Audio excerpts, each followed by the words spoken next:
জানাচ্ছি মহারাজকে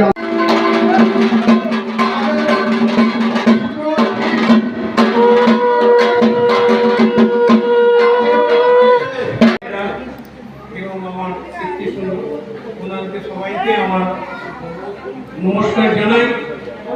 আজকে শুভ দিনটা হচ্ছে শুক্লা দ্বিতীয়া না শুক্লা দ্বাদশী দিনে আজ মায়ের সূচনা হচ্ছে কি না পুজো।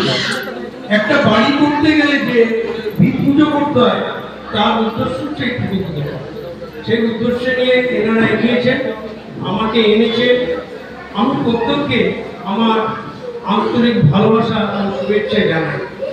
মায়ের যে কাজ আগামী দিনে আজ থেকে শুরু হলো, আমাদের যে মিশনে আমাদের একটা ধারা থেকে মায়ের দিন থেকে আমরা স্তব শুরু করি, ওটা নবমী পুজোর দিন শেষ হয়। তারপরের দিন হয় আমরা দশমী অপরাজিতা পুজো। কথা হলো, তার সবাইকে শুভেচ্ছা জানালাম।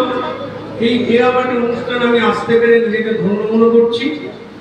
আর কি বলবো, এখানেই আমি শেষ করছি। আর আগামী দিনে এই পুজো যাতে আরো সুন্দর হয়, সুষ্ঠু হবে, এটা আমি আশা রাখছি। সর্বমঙ্গল মঙ্গলে সর্বার্থ শরণে ত্র্যম্বকে গৌরী নারায়ণী। এই যে দুর্গদুর্শীর নাশনী তার যে আজ সূচনা হলো, সেই জন্য আমাদের মায়ের আশীর্বাদ সকলের মাথার উপর রইল। হরি ওম।